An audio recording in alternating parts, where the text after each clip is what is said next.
Hello, beautiful humans. It's Ros Loxton here, and we're up to month 5, week 3 of my best self journal, and it's all self-esteem this week. This particular month of my best self journal is up in our heart space, which is in the chakra system, it's the 4th chakra. It's the heart chakra, and it's responsible for multiple parts of our functionality, and self-esteem comes into play in this space. So it's all about love, how we send and receive love, and a nuance of that is our self-esteem. And self-esteem is how it's very much our inner dialogue, how we treat ourselves internally. How do we speak to ourselves internally? How do we treat ourselves in our inside voice?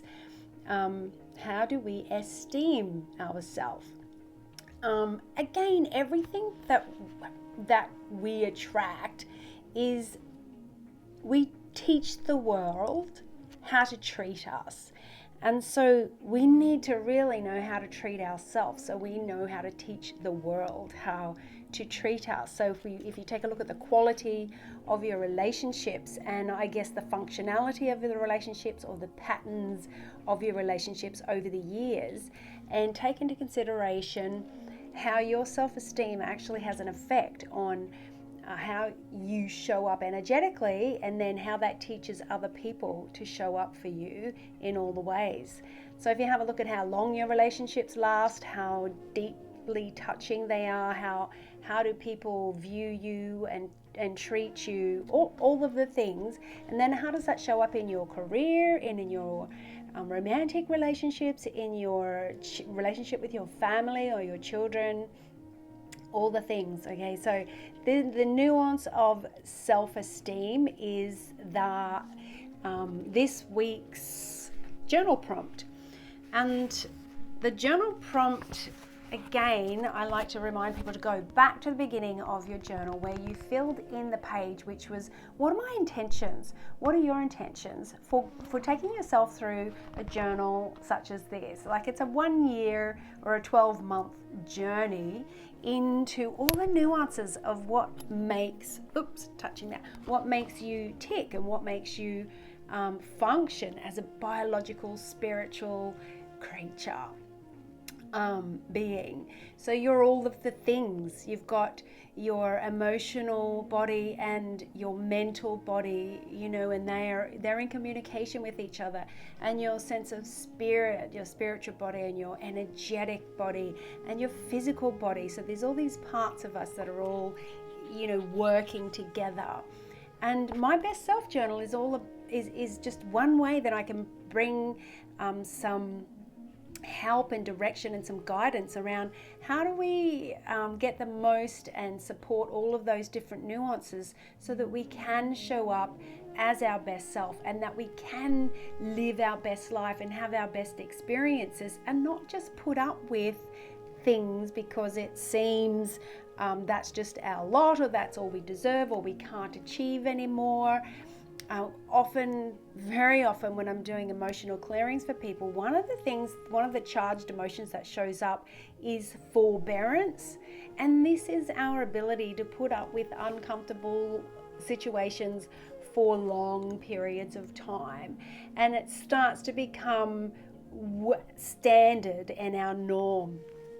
And even as early as this morning, I was speaking to my brother, who is in hospital at the moment, and he's actually in palliative state. So he's going through cancer, and it's gone to stages where it's not retrievable. He's going to die from this, and it's very sad. But where he lives, he hates it. He really hates it, and he doesn't want to be there. But this morning I offered him to come here and stay at my place, just to give him a reprieve from being at, where he lives and the place where he lives. And because he's been in hospital for a while, he said, no, I just want to go home and just go back to where it feels normal, which is really the point that I'm trying to make here. It feels normal there, and I get that he wants to go back to where it's like, oh, this is where it feels normal. But also, what feels normal feels horrible. It's horrible. He doesn't want to be there, but it's where it feels normal. And so the nuance here is just noticing what we have allowed to become normal and what we are, forbearing, what we are putting up with.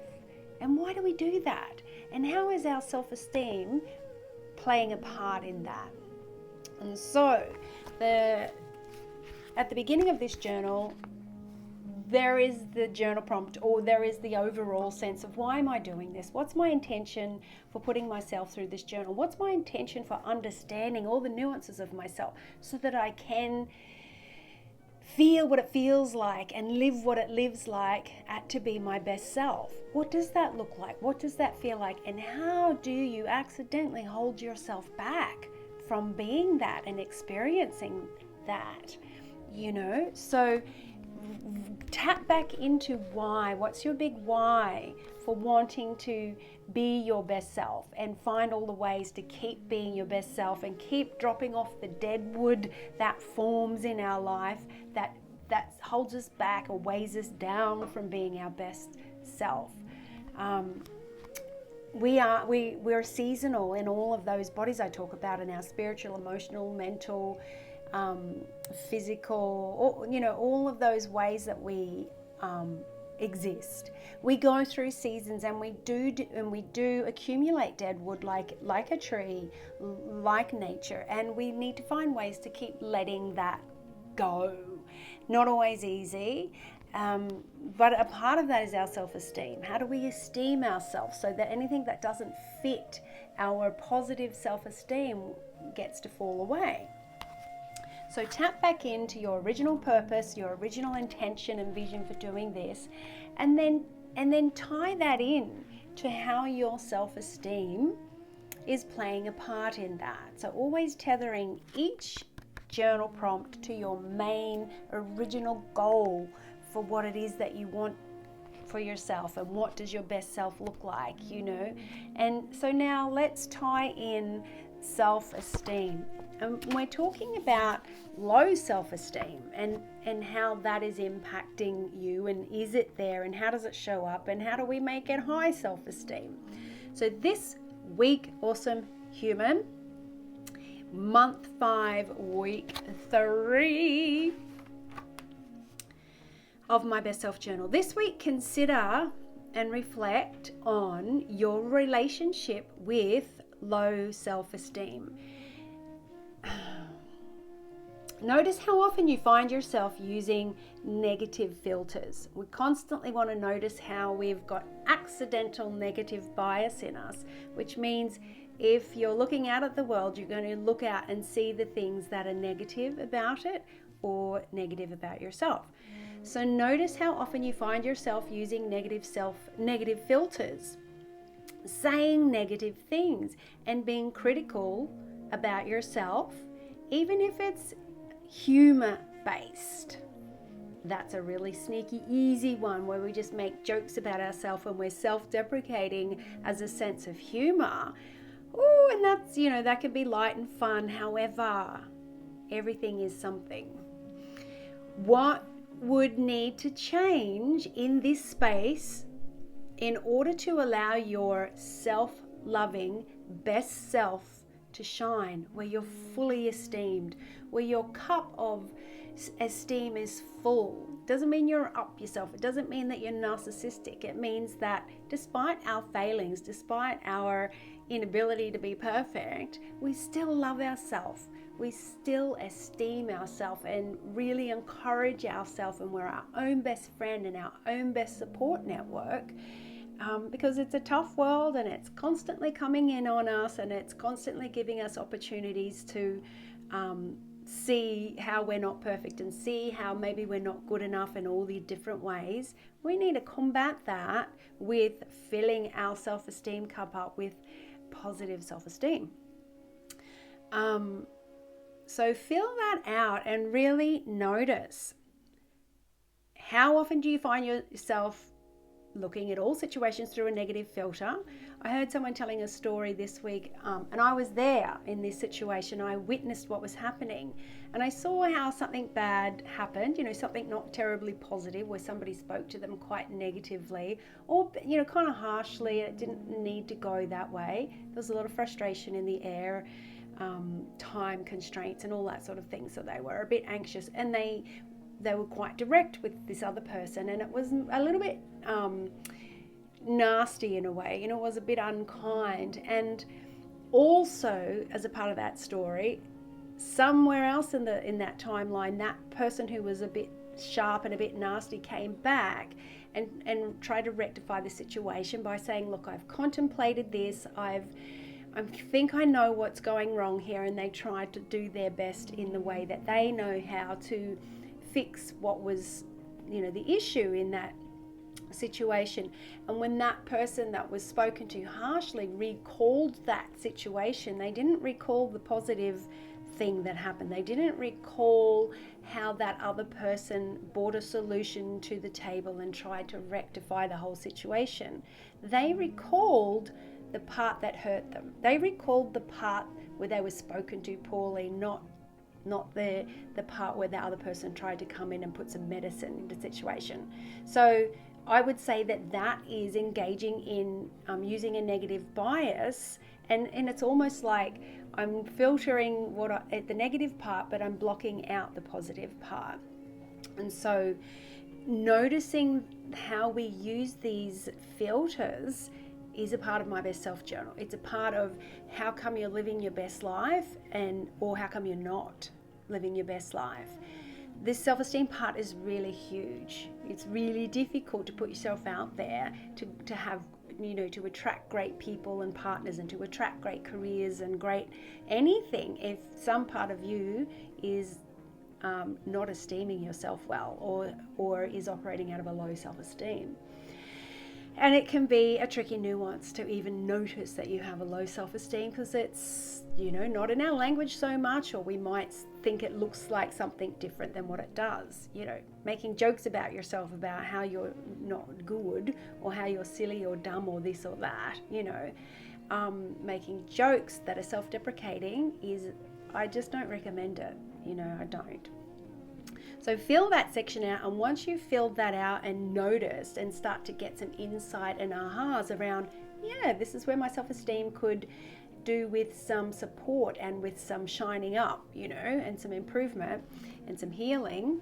Once you've done that, then the second part of the question is, describe what my best self looks like when my self-esteem is healthy and balanced, with deep self-respect, with deep self-kindness, and fill that out. What does it look like? Really let yourself go there. Really see yourself.